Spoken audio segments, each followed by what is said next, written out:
Okay, I just want to use this video as a quick 5 to 10 minute review of all the questions you did over the weekend to give you some tips and hopefully to improve your understanding of a couple of concepts that you might be having a bit of trouble with. So first things first, just with these multiple choice questions, this question here, the demand line for fresh tomatoes will normally shift to the left. So we're looking for something that would cause less demand for tomatoes at any given price. The income of consumers increase, well, assuming it's a normal good, that would lead to more demand. The price of a complement like lettuce rises. When there's an increase in the price of a complementary product, okay, that leads to a shift in the demand curve to the left for a product because now less people will want tomatoes because lettuce is more expensive. Again, it's probably a bit of a stretch to say it's going to have a big impact, but because they're complements, which the question tells you, the demand for tomatoes would shift to the left.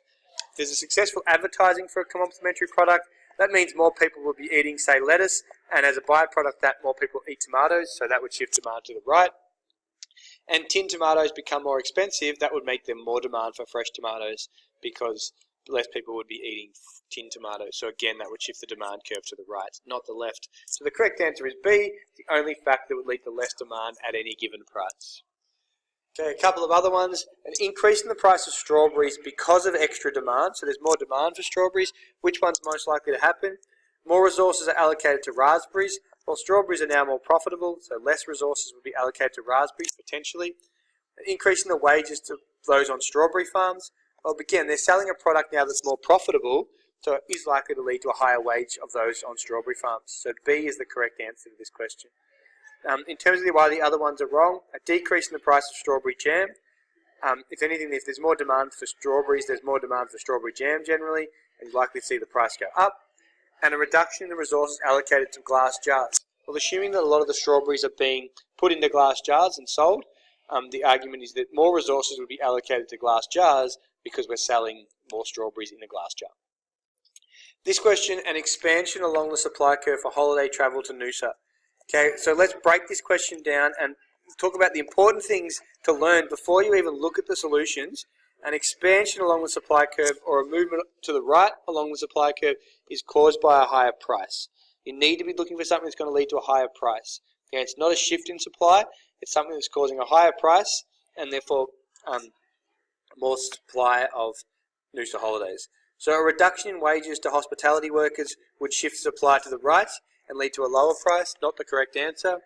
Higher disposable incomes in Australia would lead to more demand, shift demand to the right.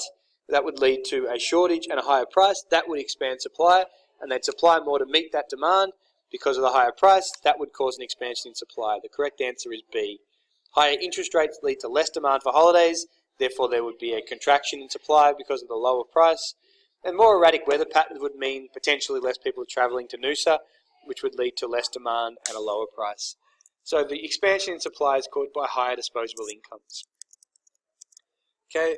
Couple of other questions, just in terms of the double shifts that you did. People had problems with the iPhones one and the houses one. Starting with iPhone covers, the price of iPhones decreases. Okay, that would shift the demand for iPhone covers to the right.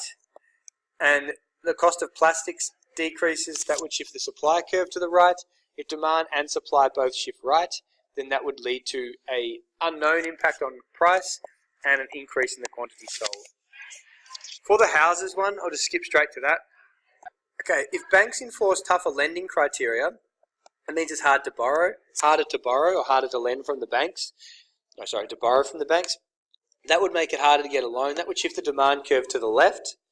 And if interest rates fall to record levels, that would shift the demand curve to the right. You've got one thing causing more demand, one thing causing less demand. We don't know which one's shifted by more. So because they're both the demand curve, you don't know where the price will increase or decrease, and you don't know where the quantity will increase or decrease. Okay, because we don't really know overall what's happened to the demand curve, whether it's shifted right or left. That's an unusual one, but that's one you could potentially come across. Okay, just want to go through this as a generic example of the supply curve shifting to the left, and all the things you need to include in your answer. So first of all, if the price of cheese was to decrease, the supply curve will shift to the right, because they're now more willing to supply at any given price. Then there will be a surplus at the current market price, as suppliers can achieve higher profits at any given price, so there'll be more supply. To get rid of the surplus, producers decrease the price as your next step.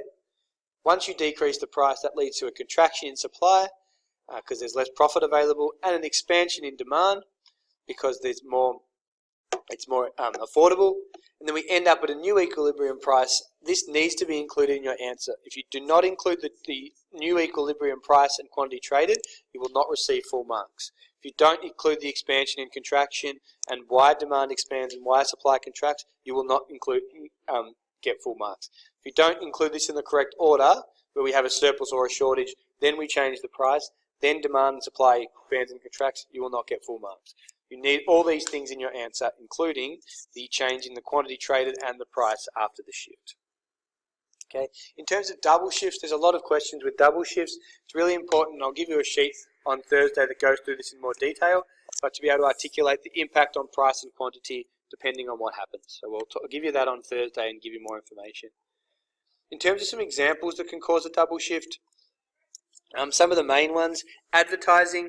When we increase advertising, demand will shift to the right if it's effective advertising, and supply will shift to the left because it's a cost of production for businesses. A depreciation of the Australian dollar will shift the demand curve to the right because at any given price there'll be more demand for our cars and things like that because it'll be cheaper for people overseas. So our price stays the same, but it's cheaper for them to buy. But it can also shift supply to the left because it's more expensive to import from overseas. Any imported parts will be more expensive. Demand curve shifting to the left and supply to the right. Demand curve would shift to the left if the dollar appreciates, but supply might shift right because it's cheaper to buy parts from overseas. In terms of some examples, again, if it's a double shift, you need to recognize where the new supply and demand are at the old price. So at this price of 100, supply is here, demand is here along those curves. So that's where you're starting. That's the value of your surplus. Then to get rid of the surplus, you lower your price. So we lower it to E2 in this case. Supply will contract along the supply curve because it's a lower price, so less profitable. Demand will expand once we lower the price because it becomes more affordable. Okay, so the process, lower global growth rates and an increase in global supply will lead to both a decrease in demand and an increase in supply at the price of $100. That would lead to a surplus. In order to clear the market, we lower the price. That expands demand and supply contracts, and therefore we end up at a new point with a lower equilibrium price of $50 and a higher equilibrium quantity traded. Okay, I'm going to skip through a couple of questions because these ones are the ones I really want to focus on. What's the difference between an expansion and a shift in demand? Okay, the language here is really important. An expansion in the demand curve is a movement along the demand curve to the right and is caused by a reduction in price. It means that more people can afford the product. A shift in demand is caused by any factors other than the price of the product. Other than the price of the product, which means consumers will be more or less willing to purchase at any given price. That's the key point. In terms of distinguishing a shift in the supply curve to a movement along the supply curve, a movement along the supply curve is caused by an increase or decrease in price of the good or service. Higher prices act to increase supply, lower prices will contract supply. A shift is caused by any factor that will make suppliers more or less willing to supply at any given price. I should say at, not as. For example, a change in production costs or the availability of resources. More or less supply at any given price for your shifts. How does an auction represent the law of demand? Okay, the auction process is a clear example of the law of demand, which states there's an inverse relationship between the price and the quantity demanded of a product. The higher the price, the lower the quantity demanded. In an auction, as the bidding price increases, more and more potential buyers will drop out of the market. And the reasons for that is that at a higher price, less people can afford it, for one reason. And a secondary reason is that at a higher price, people will substitute out of this auction and instead purchase other products like other houses or rental accommodation elsewhere. Last question, explain why the supply curve slopes upwards. Explain why marginal costs of production increase as suppliers supply more. The supply curve slopes upwards for many reasons. Firstly, producers are self-interested and look to make the most revenue or profit. When selling prices are higher, they're motivated to provide more because more revenue is to be made.